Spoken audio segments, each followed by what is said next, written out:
Hello, students. Welcome back to the next session of economics. I hope you all are fine and doing great. Today, we will proceed further with some new concepts related to globalization. You all have studied globalization as a in the past in 11 12 standard, which normally it was taught with liberalization, privatization, and globalization.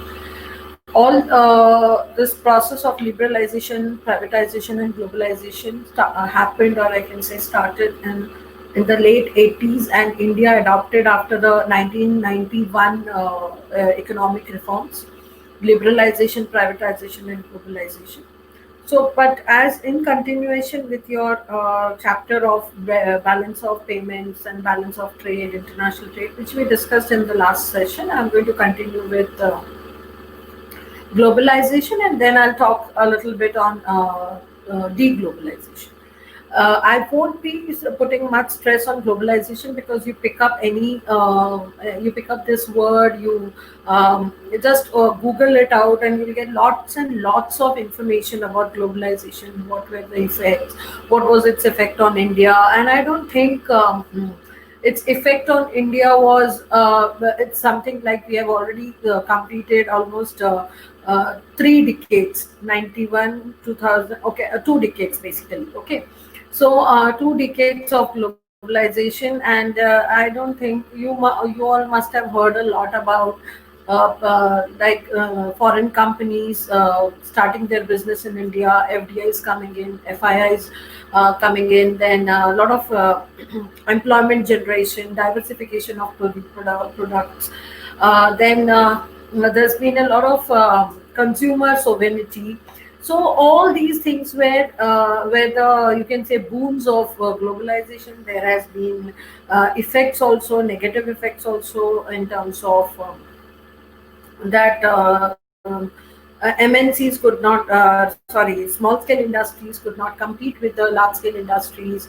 Then, in terms of product quality, then brand, people started buying branded products. So, it somewhere it killed the small scale and the medium scale industries. Okay, so let us first see. Let us understand with the help of these slides. Okay, globalization to deglobalization, I'm going to talk today. So, globalization comprises of cross-border flow of goods and services, investments, then ideas, technology, and people, including workers, students, and tourists, and leading to integration of production processes and value chains. Okay, there has been substantial increase in global integration through flow of capital, apart from increasing reliance on sourcing the intermediate products through imports.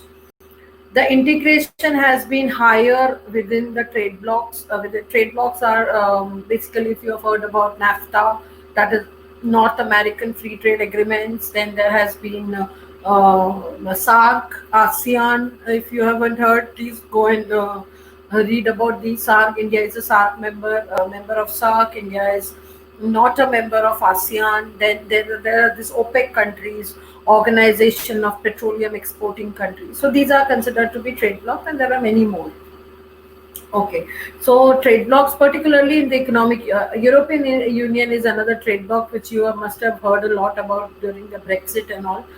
There are 28 countries in European Union, and if you count the countries of Europe, it is something like 56. On European Union, we can have a full 1 hour session if you want to, but read a little, because globalization is not something. Globalization is something wherein if wherein something happens in one country may affect your country. Taking the case of the pandemic, if it started in China but it spread out in most of the countries of the world, like that, there are few cases which I'll be dealing today. Very few examples I'll be giving you. Okay, and in an article, if you just brush up, I'll just a little bit brush up on how things have changed in the past 2 decades. An article in the Economist in January 1990, 2019, leader section, if you read globalization, there has been globalization after 2008. The steam has gone out of globalization. The title of the article was "The Steam Has Gone Out of Globalization." This article mentions that about how the world went through the golden age of globalization between 1990 to 2010. Okay, now this 2010, actually it is not 2010, it is 2008, where commerce soared then, and the cost of transporting goods by ships and planes fell after like after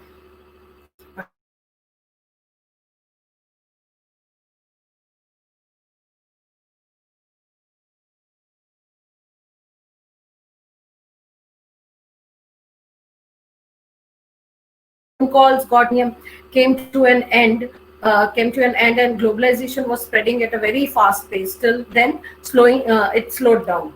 Okay, particularly during the recovery phase from the global financial crisis, that is 2008 global financial crisis, and eurozone crisis, which started with the Greece crisis. Okay, the continues increasingly resorted to the domestic centric policies with the end of the decade, and as the cost of the shipping goods had stopped falling.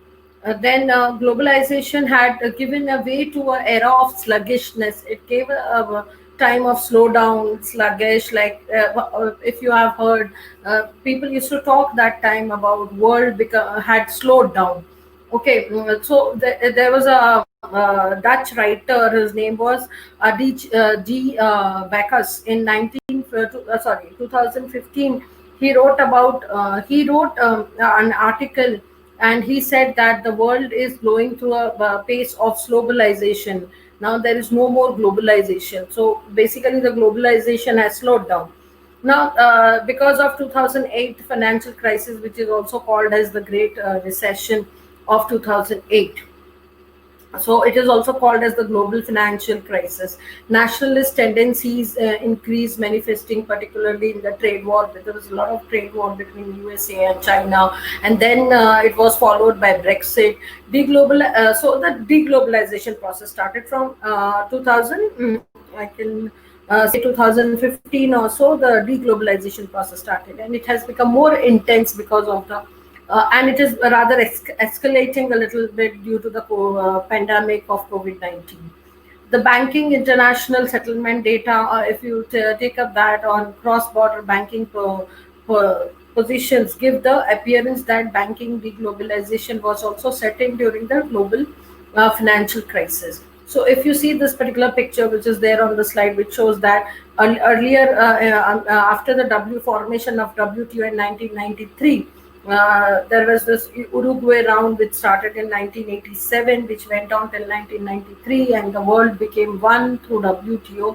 Earlier, it was GET, it was the General Agreement of Tariff and Trade, which got converted into World Trade Organization in 1993. So the world was one.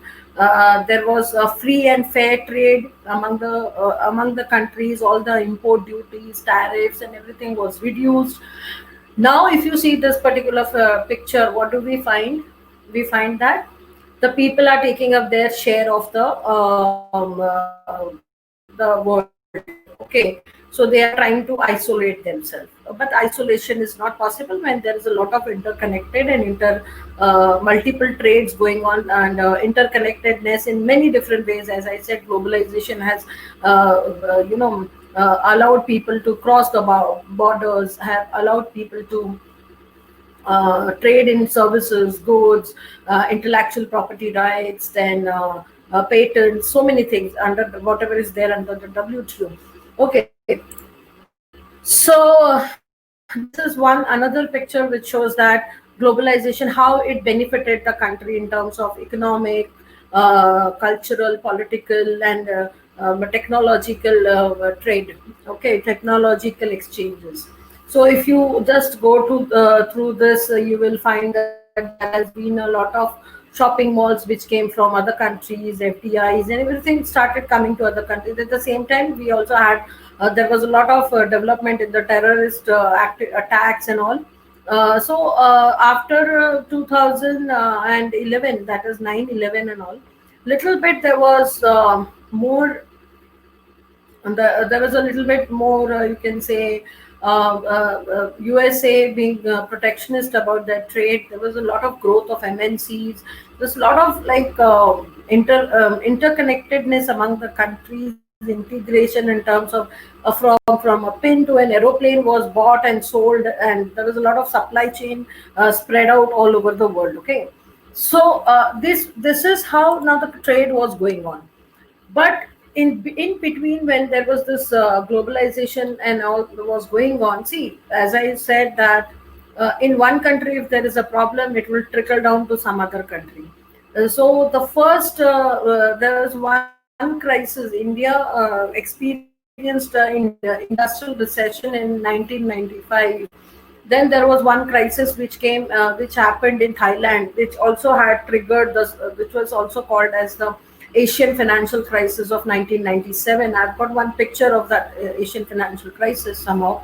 So if you see this Asian financial crisis picture, what does it say? What actually happened at that time? First, there was a lot of Japan has been had got a lot of FDI. So, no, sorry, not FDI. Japan's currency had appreciated. That is yen. Yen started appreciating, and Japan had a lot of money because its currency was appreciating. So in that case, they wanted to invest in some other country. So they saw that Thailand is a country which has got cheap labor. Okay, the labor in Thailand was very cheap. So they thought that why not we invest in Thailand in terms of FDI. So they invested this money in the Japanese company started investing in Thailand, and when they invested in Thailand, means there's a lot of money coming in into Thailand. So when a lot of money started flowing, currency started flowing into Thailand, then the Thailand economy started overheating. Overheating means there's a lot of flow of money. Okay, so now when money starts flowing in, it's very important that the monetary policy and fiscal policy must gear up to see where the money is going, from where it is coming. It should not get into wrong, sectors. It should channelize in the right sector. So, but I think the government or the policy makers did not take a note of it, and so the money started going into various industries. Okay, there was a lot of money in the bank, so banks started lending to anybody. Okay, so there was a lot of indiscriminate lending to by the bank, and this is how they, and people were highly paid because there was a lot of money. The way it happened in India, when the IT sector people started getting a lot of money, and they were like. It was their wage rates also increased.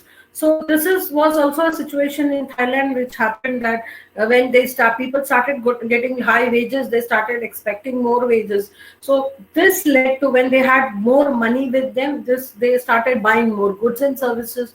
So this all these things led to a lot of inflation in Thailand. When there was inflation, means Thailand's currency started becoming costly. So when Thailand currency became started becoming costly, and its exports became costlier, then China started penetrating its commodities in Chinese market. So they started selling their products, which led to the export of Thailand suffered, while import became powerful. Okay, of Thailand. So Thailand's balance of payment got disbalanced, and that's how their balance of payment, which started going into deficits, and there was a large current account deficit which was observed. On the other side, the financial system started becoming weak, and it was like a panic like of a situation in Thailand, that there's a lot of money, but the money is not channelized properly, and so a situation came that Thailand had to bring back its balance of payment situation, to improve its balance of payment situation. Thailand had to literally depreciate the currency, and that currency is baht.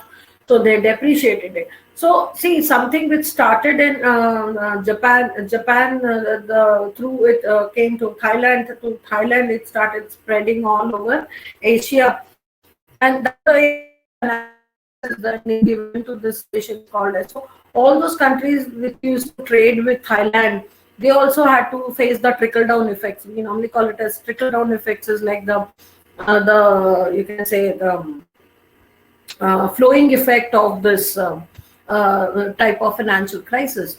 So this is just an example that if globalization is good, it is at the same time it can give its adverse effects also. So after all these things which happened, then the Greece crisis started.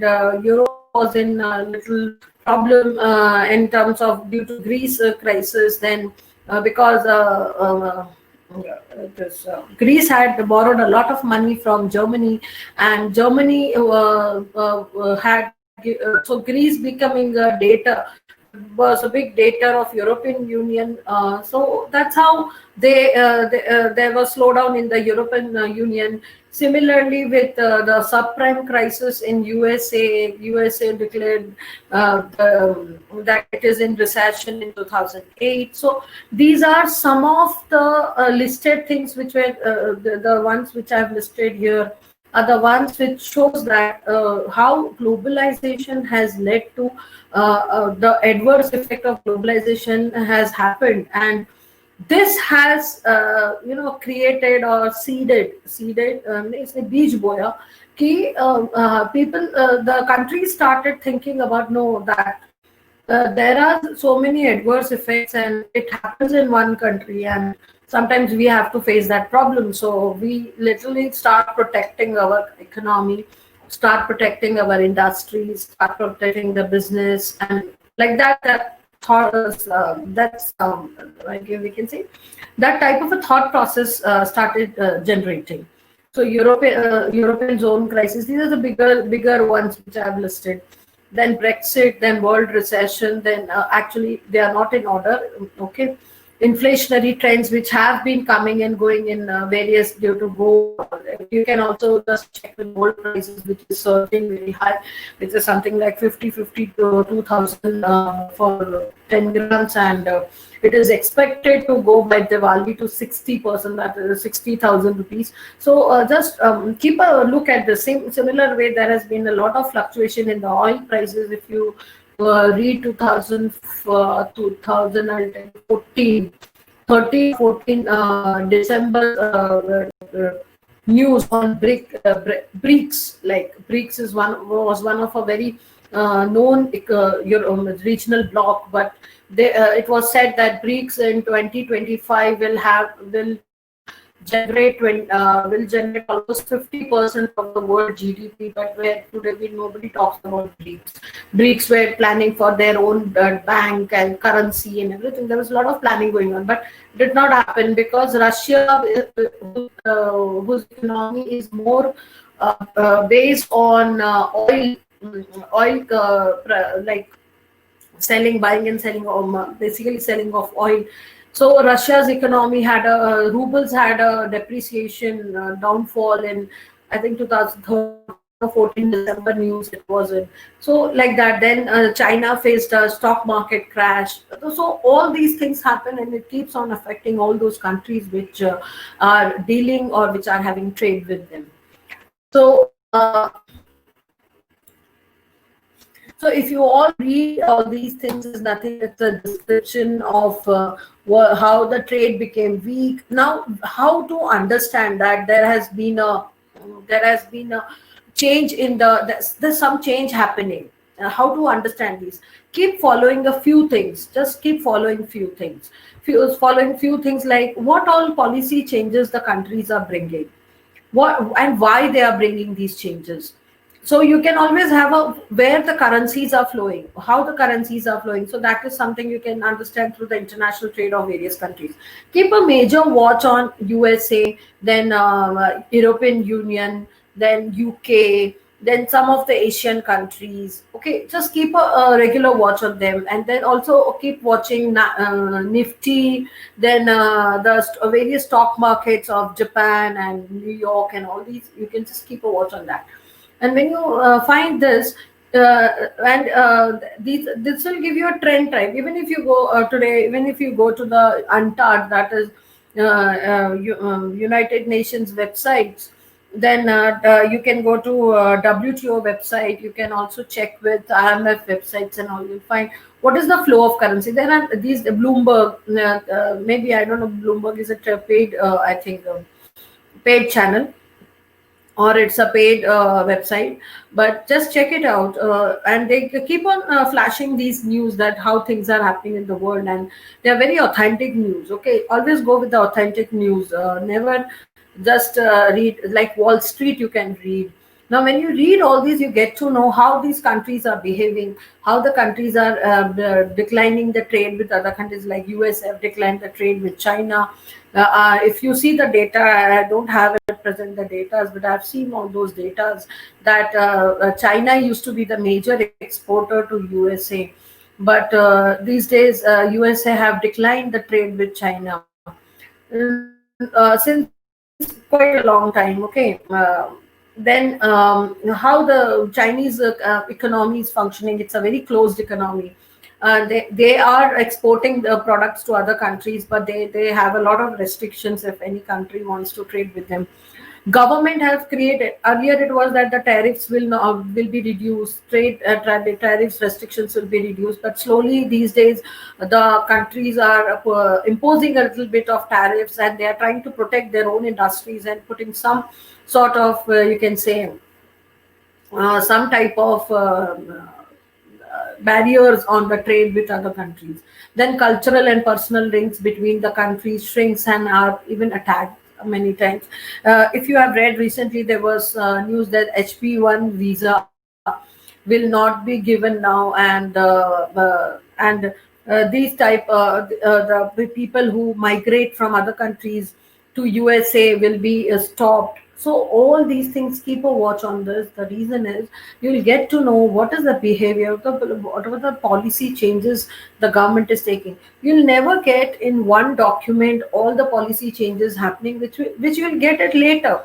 But always understand this, because it will help you for GDPI, that you must have a lot of points, lot of examples to give in terms of which country is taking what type of a situation, like India saying that we will ban the Chinese apps, and we'll create our own apps, and all these are nothing but signs of deglobalization, reverse globalization, and or you can call it as becoming protectionism towards your own country.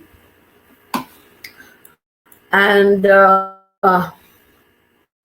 so USA reference to the exit of EU, then USA imposing excessive tariffs on steel and aluminum imports, US and China's trade war. These are some of the examples which you can read later. Fall in the multilateralism. Okay, multilateralism, that is WTO is multilateralism. There's more like a bilateral trade which is happening among the countries. It's like India and Sri Lanka, India and Bangladesh, like these type of trade. It's like USA and UK. It can be like USA and Canada, like these bilateral trades, only trade between two countries. They'll have their own agreements and they'll trade. So like these type of things are happening more these days. So and if you take the example of Brexit situation, if we take this example of Brexit, that European Union, which from European Union was 28 countries a union. From there, UK, a lot of Europeans have got citizenship in UK, and UK itself is a United Kingdom, which has got Wales, England, London, and not England, Wales, Scotland, and Ireland. Okay, these are the four.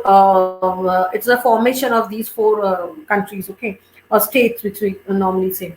So. Four parts. Okay. So in that case, what happens is, like, some part Ireland people were in not in favor of Brexit. Some part of England people were in favor of Brexit. So why? Because most of the people of European people stay in Ireland, and they didn't wanted this Brexit. Again, another thing was there was a lot of European trade used to happen through UK, because UK and India has got a favorable terms of trade. So if an European country wants some trade benefits, they used to have international trade through Canada. Sorry, through UK. So in that situation, this type of benefits won't be there anymore with European Union countries. So this type of problems the countries start facing when there is protectionism or deglobalization situations. Okay, So Walden Bellow has observed, and in the research paper they have discussed about what are the indications or principles of deglobalization. Problem for the domestic market rather than the production of export market must again become the center of gravity. So exporting product or importing product are reduced, rather there's more concentration on domestic market, like make in India, skill India, and all are the major signs of this domestic, like major signs that where the government is pressurizing more on the domestic market productions.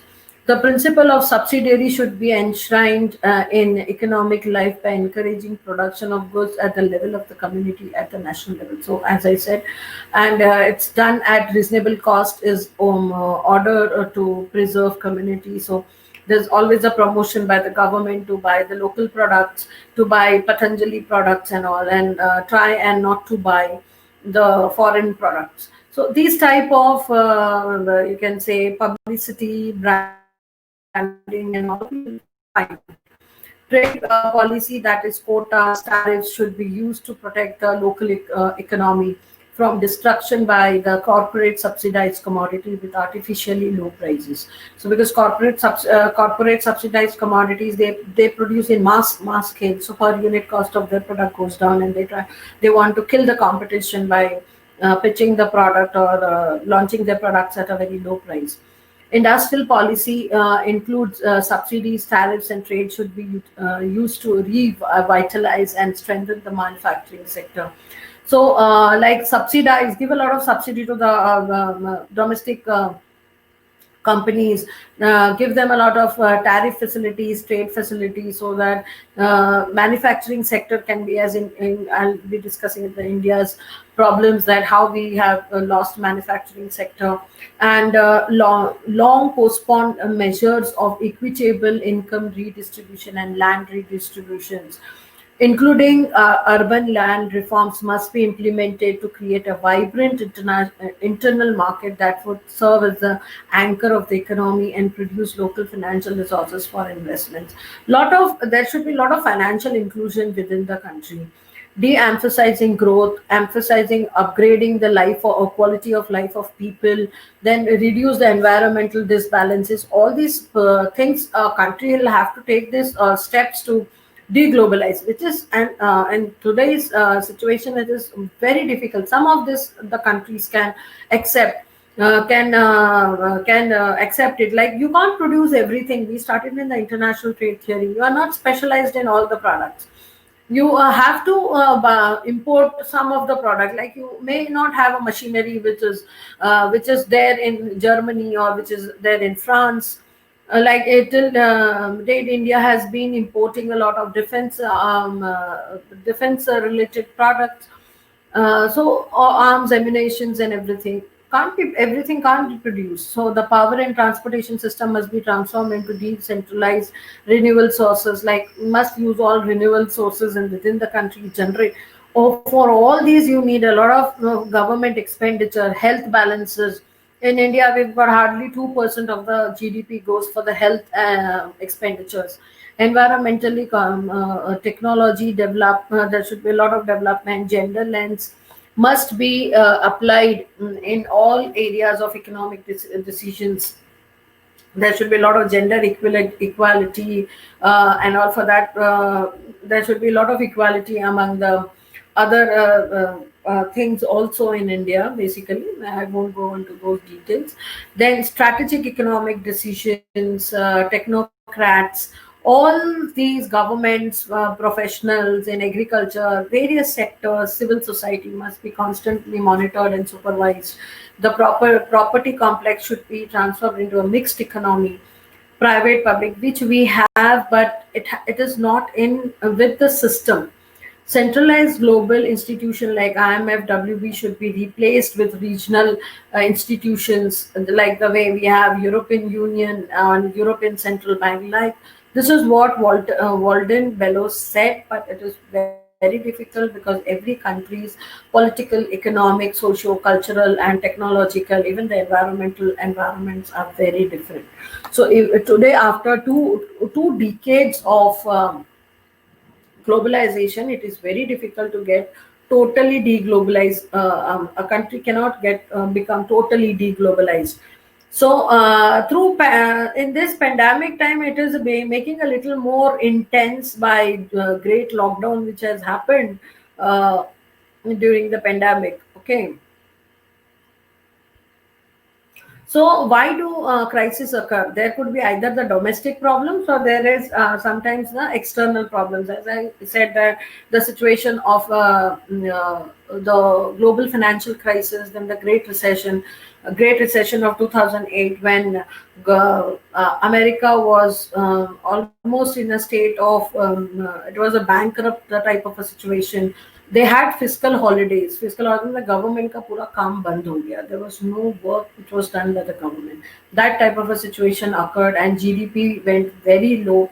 And they said we are in a state of recession. So when there is a recession when there was a recession in America, and America had almost 65% of jobs outsourced to countries like India and China and all. Most of the, like 65% of jobs were outsourced.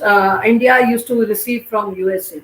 So now they started taking the jobs back. They started taking the jobs back, or they started taking, most of the IT people had the work from USA. So they started taking it back. When they started taking it back, people in India started losing on jobs. When they started losing on jobs, what happened exactly was that whatever the things you have purchased, like house, car, and other things, you'd stop buying all those things. Or then ultimately, the economy of your country also starts going slow down. So before 2008, India was growing at GDP growth was something like 8%, 8.5 to 9%. So we immediately slowed down to something like 6%. It was a slowdown, but there was a lot of hue and cry in India in terms of that the India is also going through a recession. No, it wasn't. India's economy slowed down. But as majority of the IT sector was affected, that is why it is said that a person should have multi-skill. A person should not have only one particular skill. It's like you know only engineering, you know only IT. You must have multi-skilling, because at least at one point of time, if you don't have job for one purpose, you can at least have earn your bread and butter through other sources. So like that, there are external and domestic shocks, sorry, which is normally found in the crisis period.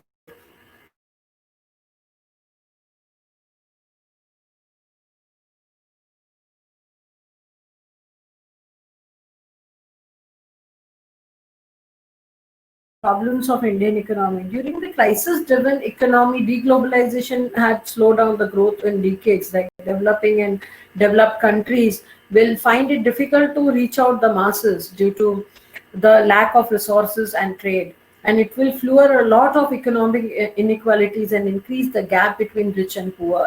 As such, there's a lot of gap, and plus the gap will continue to increase. To transfer the knowledge among the countries of the world, foreign investments, international trade, and human capital movement is equally important. Reduced global trade will decrease the competition, market competition, innovations, and sometimes skill, even the type of skill a person has, and efficient utilization of resources. Therefore, it is important that the nations must tackle the situation of deglobalization and further concerns of globalization through collective actions, instead of depending on, most of the countries have been depending on China for supply chain.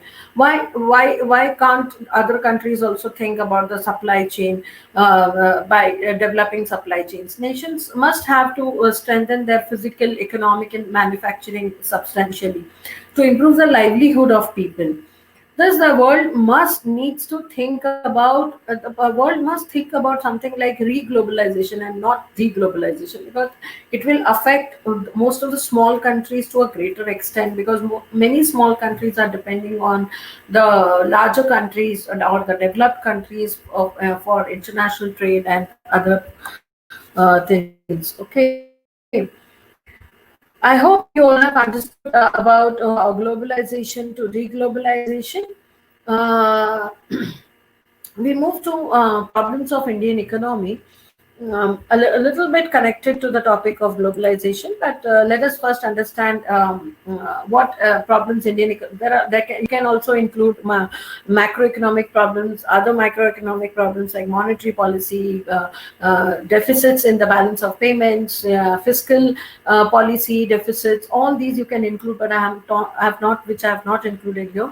I have only included a very important major policies on major problems of India, which I did not cover in monetary and fiscal policies.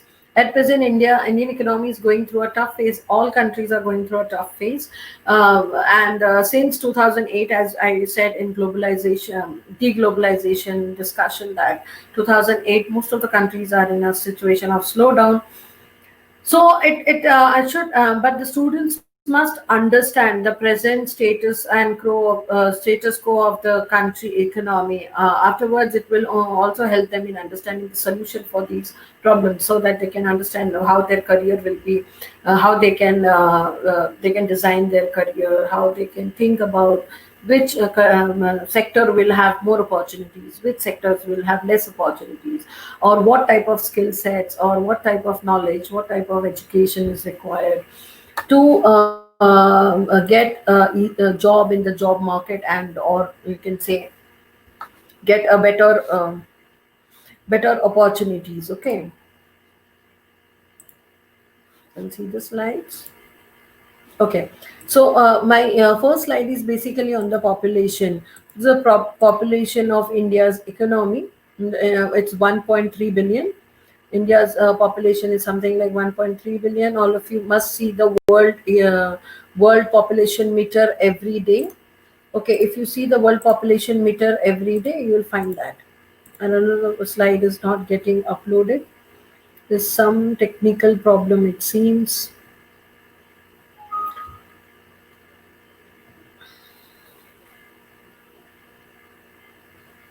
No issues. We'll proceed because there's this diagram is there, so I'll proceed with it.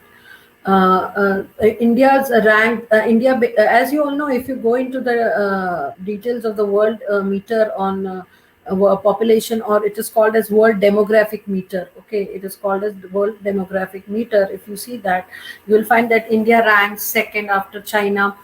China has got 13 and 12 million in 2006. I have got no clue. And as also you know that Chinese population, they had this policy of two child policy. No, sorry, they initially they have one child policy. Then they understood that after a decade they'll have labor problems, and then they decided about two child policy.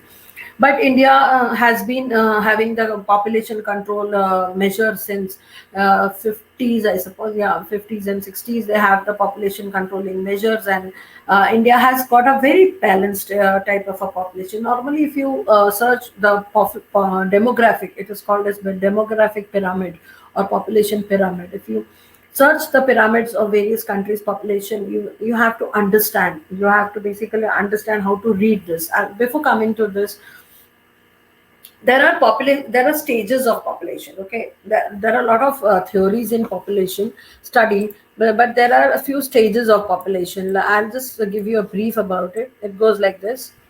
Okay, it goes like this.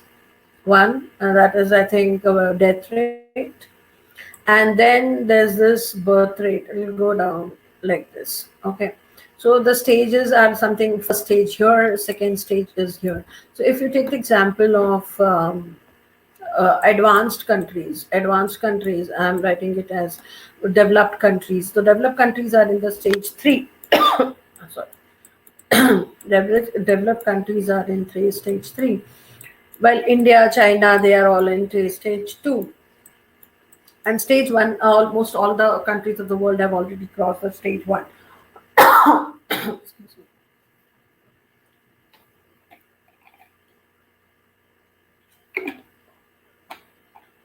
Now, what is the stage 1, 2, and 3? Stage 1 is the birth rate and death rate both is very high. This both are very high. Birth rate is high, death rate is also high. That is stage 1. Okay. Birth rate and death rate both are high. Now, this normally most of the countries crossed in 1920, around 1920, 21. Most of the countries, like specifically in India, if you say, it crossed in 1921. After that, 19, we have been in the stage two, that is birth rate. We are approaching stage completion of the stage two. I'll show you how. Birth rate increases, death rate goes down. So death rate decreases because there's a lot of improvement in the medical services, facilities, and all, medicines and all. So death rate starts falling, and the third stage is basically where the death rate is death rate is also falling. This particular diagram, I think it should have been. Uh, it, I missed it like this because it slipped from the cursor slip. Okay. So it will be something like this, that this also goes down, this also goes down, both goes down. That is birth death rate declines as well as birth rate declines. Birth rate declines because people are expensive lifestyle and all, so people are more worried about normally it falls more in the urban sectors. In India, rural still not, birth rates are a little higher. Only higher means it has been like earlier they used to have 4 kids, 5 kids. Now they are having 2 kids. Okay, like that it is. Death rates fall because there have been a lot of development in terms of medical and other facilities, lifestyle facilities. People are educated and all. Now, if you see this is a balanced pyramid. It's a very balanced pyramid. Okay, of population of India. This is India's. So you can see the figure of 2020 India is 1.38 billion, 1.38 billion. We can see. Now, if you see this, this is male side. This is male. The number of males to the number of females. Okay. Now it is like this. Okay. So normally the number of males are more than the number of females, but now it's just by marginal some age groups you'll find. And what you're measuring on the y-axis, you're measuring the age groups, and you're measuring here the percentage of people. Okay, how many number percentage of people are in this particular age groups, male and female, are there in the all the age group. Okay, so what do we find? It's a very balanced one, that it increases. Every country wants very less percentage of people in the old age population. So because the 70, 71, 71 is for females. I think I have got one slide on this. That slide only is not opening. So, okay. Some problem with this particular slide. Okay. So, 71 is almost the life expectancy of the females, average life expectancy of female, and 69, which was earlier 65, is the life expectancy of men. Okay, so what is happening, what has been observed since past 1 decade and something, that the mortality rate is going down, the fertility rate is going down, and you can see it is observed here that this last two, that is from 0 to 9. So 0 to 9, that is childhood, children and childhood part time. It is contracting. It is contracting means fertility rate is going down. Percentage of like people are not looking forward for babies and all, or there's the fertility rate has gone down because of stress, lifestyle, so many other things, or people late marriages, people not getting marriage, it's like celibacy and all. So this is contracting, which is a worry for our country in future. So almost after a decade or so, this reactions, you can see the reaction that in future India may also face labor problems like China, which faced due to the one child policy. Till now, till 2020, it's very balanced. The productive population, that is, this is productive population.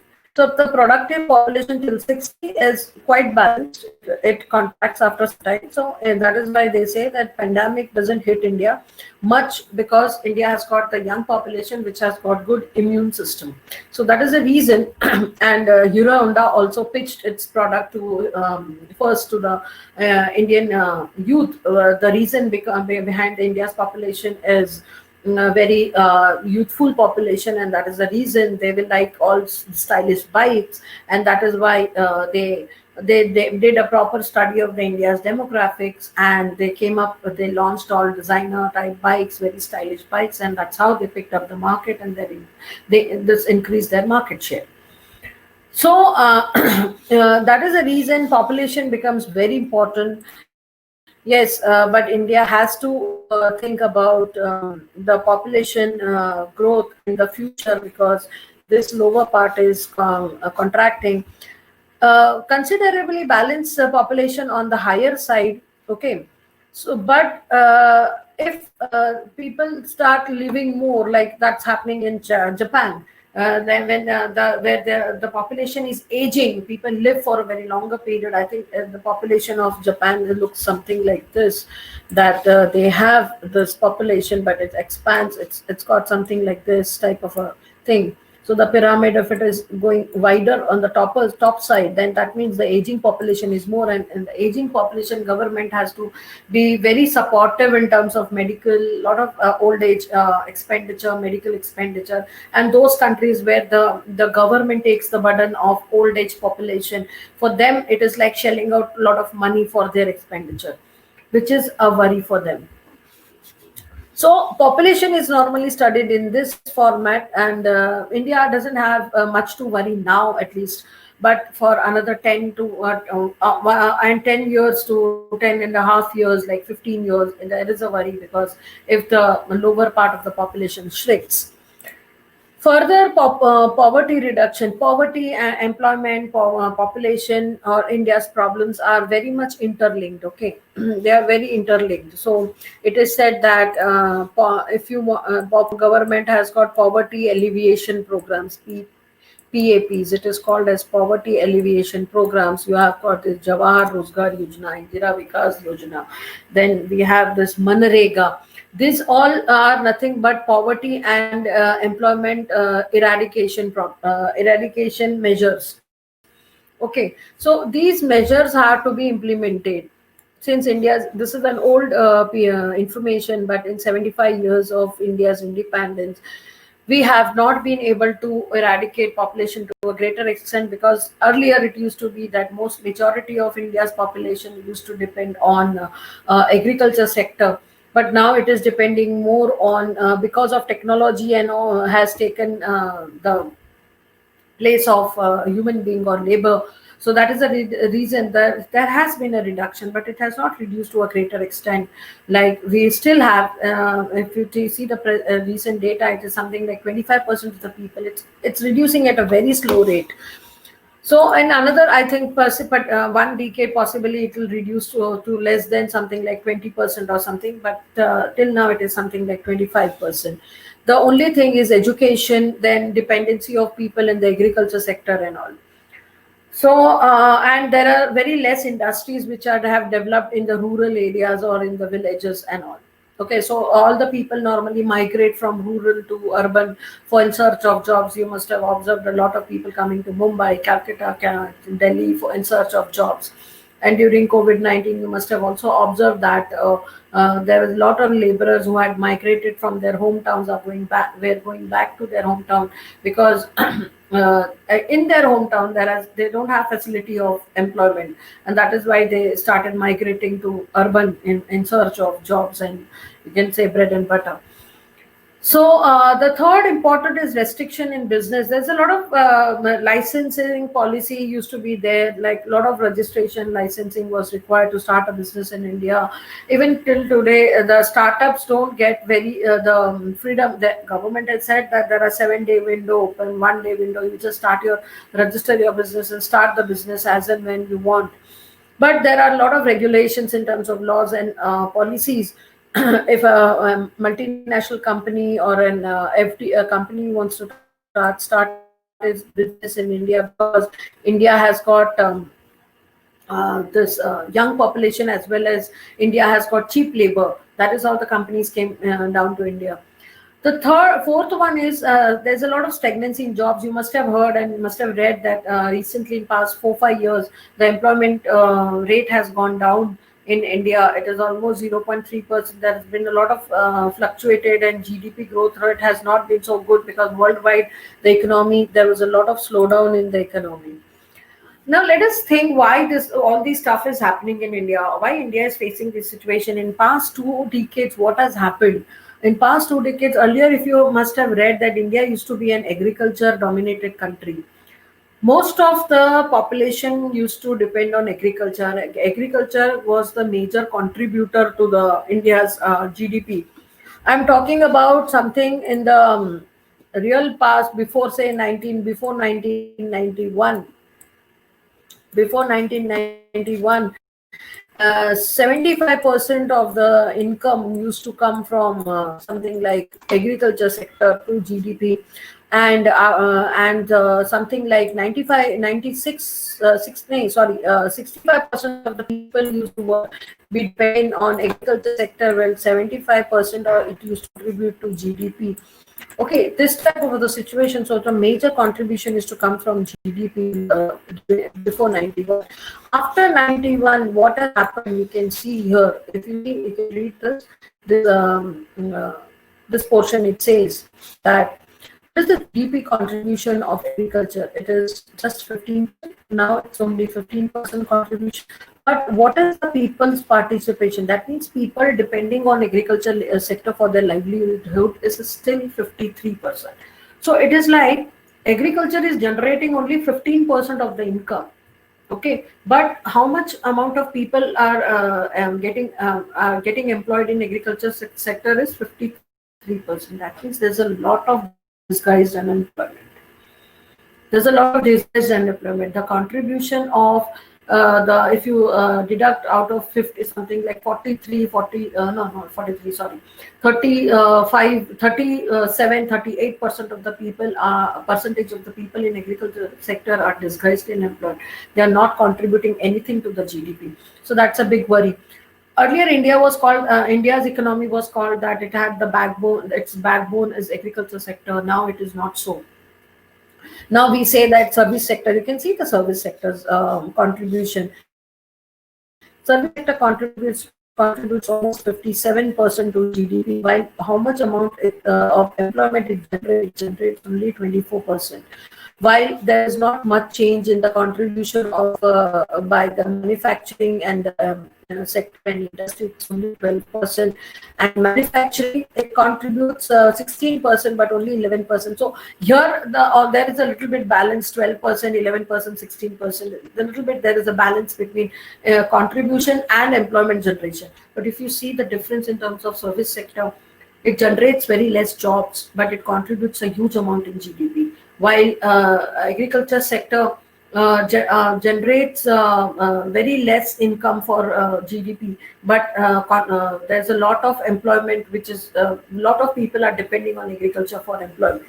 So that there's a lot of disbalance. If you also see the FDI flow in India, I have taken a little old data, but you can also check these data are available on Department of Industrial Policy and Promotion (DIPP) website of Government of India.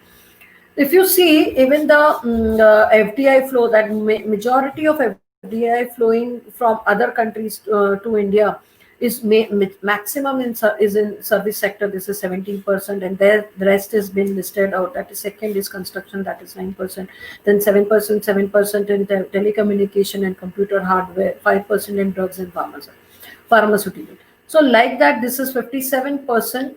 These industries are making 57% of FDI flows in India. While if you see in from which countries the maximum amount of FDIs come from Singapore, Mauritius countries. Okay, and rest is like 6% from USA and Netherlands and all. Okay, you can check what is the situation now. There's not much change in the situation now. And where in which states of India the mostly the FDIs are observed? It is more observed in Maharashtra, Delhi, Karnataka, Gujarat, most of the northwestern part of India. So when northwestern, so what is happening? There is not much FDI which is coming into West Bengal, Chandigarh, Goa, and all places, or any of these Jammu Kashmir, or you can say Assam and all. There's not much of the FDIs come. So there's becoming a lot of imbalance in the even the growth of the economy in terms of this. There's a lopsided. There's an unbalanced growth. Okay. So when there is an unbalanced growth, obviously when people will start migrating, moving to those cities, those states where they find jobs. So this is how you're supposed to understand how, why, if there is an unemployment or poverty observed, how it will lead an economy to that. You'll see some of the states, some of the cities developing very fast, where at the same time some of the states and cities remain as it is. So it is very much important. There should be better infrastructure, better policies for the startups and FDIs, so that they can penetrate in other states also, and that's happening now. That's been observed, that it's a little bit of now the even the ministers of India and the government of India has started looking into it, that there should be a balanced, there should be jobs available to people in their hometowns and their own states. Then lack of technological penetration. Obviously, China was much ahead by India in terms of technology, in terms of internet users, in terms of Indian businesses and technology field and all. But now India is also gearing up. A lot of like startups have come up in India. If you read that why startups fail, read a little bit, because they are not able to sustain in the market with competition, or they don't have capital to invest in the second phase, sometimes in the third phase, and that is the reason they fizzle out. Now, what are the other challenges India faces when it comes to technology? The most important, I'll just give you a simple example of demonetization. When it happened, what there was a lot of chaos and in terms of demonetization, when there was the printing of two currencies were stopped in on 18th of November. Then, because we have a lot of 90% of India's transactions normally depend on through cash, and 85% of the labor are paid in cash. So 86% of the country was to be 86% of the currency was to be removed. So you can imagine what would be the situation when 45% is contributed by the informal sector. The cash transactions happen in terms of in GDP. 45% of GDP is formed through the informal sector, which functions only on cash. 80% of jobs are contributed by the informal sectors. Okay, so this informal sector deals a lot of in terms of cash. So it was a havoc in India, that it was a havoc in terms of that those no cash, because people don't know what is digital wallets, what is digital payment system. That is how there was a lot of chaos which came in. So you can understand technology is penetrating in India, but it is not going to the right places the right way. Either people are not educated, either people don't know how to use the app, either people don't know how to use the digital payment system.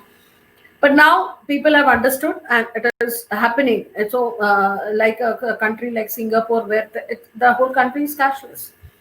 So that will take time. It is happening, but it is happening at a very slow pace because of education, illiteracy among the people, or to adapt the type of banking, e-banking system or e-wallet system, how to use, again, how to swap, how to use the various types of machines.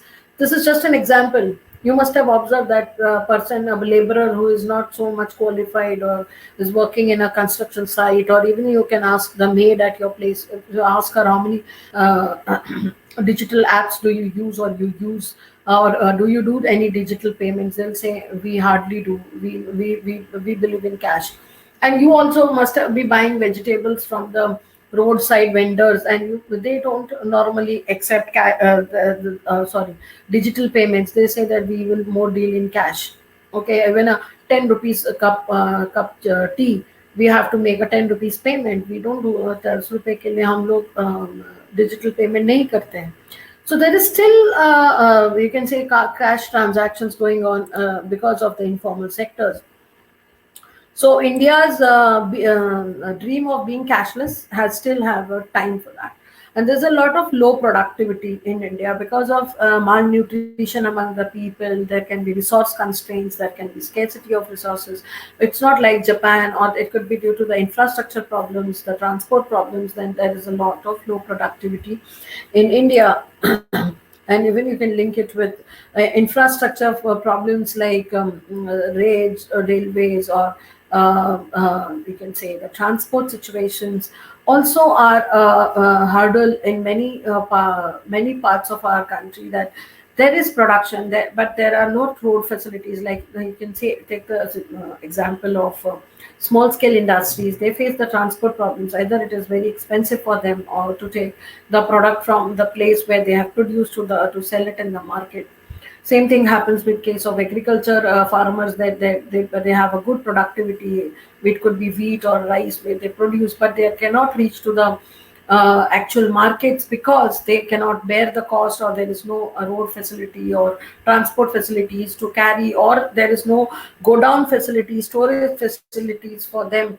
Like in India, almost 5 billion tons of agriculture products get spoiled because of mouse, or because they get rotten in the go downs because they don't have the facility of storage.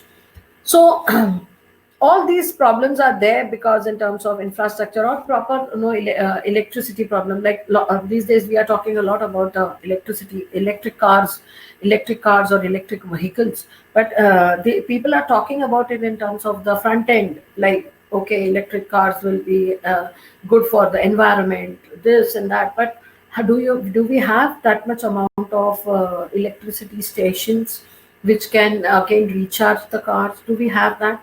Do we have that much land to devote towards that, setting up such a station? Do we have so much resources to generate so much of electricity which can charge the vehicle? So all these questions are to be asked before thinking about, okay, launching a vehicle, whether this particular country has this much infrastructure facilities or not. Okay. This is where we end up with India's economic problems. I have taken only six. There can be seven, but most of them are interlinked and interrelated, like poverty, employment, industrial developments, and all. Thank you all. I hope all of you have liked the session and have got a lot of information about the macroeconomic aspects. If you have any questions, please write it down so that I can solve it. Thank you, all of you, and have a great time. Thank you.